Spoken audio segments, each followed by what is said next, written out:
Alors une fois que l'on a ouvert un nouveau fichier avec le gabarit MEP, il s'agit maintenant de lier notre maquette collaborative Archie à la maquette MEP.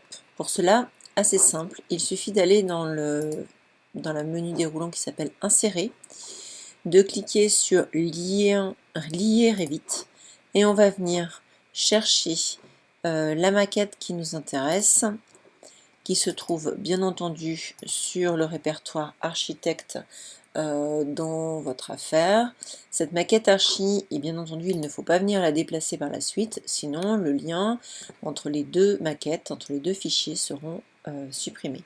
Alors, a priori, il s'est passé quelque chose. Si on va tout en bas de l'arborescence, eh bien, on voit qu'il y a un lien Revit qui s'appelle maquette centrale archi Trou du Pin, mais je ne la vois pas à l'écran.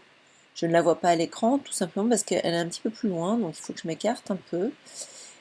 Pour être sûr, quand on ne le voit pas à l'écran, il suffit de cliquer sur ici Z et Entrée, et là on voit la totalité, c'est un zoom étendu en fait, et on voit la totalité de nos plans. La problématique que l'on peut constater, c'est que bien notre maquette elle est ici, et nous, notre repère, c'est-à-dire les différentes élévations, nord, sud, est, ouest, se situe à cet endroit-là. Donc la première étape à faire, c'est d'aligner ces deux éléments. Alors, je pourrais déplacer bien entendu la maquette elle-même, enfin le lien vers ces éléments-là. Le seul problème, c'est que tout à l'heure on a fait un lien, je ne sais pas si vous l'avez remarqué, mais quand on a cliqué sur lien ici, on a gardé origine à origine, donc l'origine de ma maquette, c'est la même origine que la maquette centrale de l'architecte.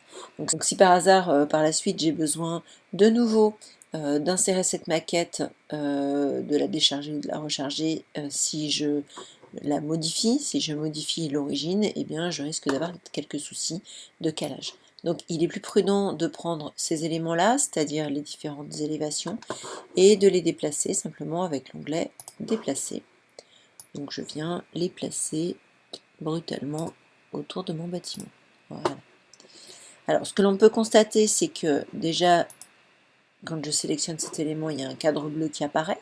Et en plus, eh bien, je sélectionne la totalité des éléments. Donc c'est vraiment comme une image qui est à l'intérieur de notre fichier que l'on va venir travailler, sur lesquels on peut se servir comme s'il s'agissait d'un fond de plan, et on va pouvoir, vous allez voir, récupérer certains éléments en utilisant notamment la fonction copier-coller.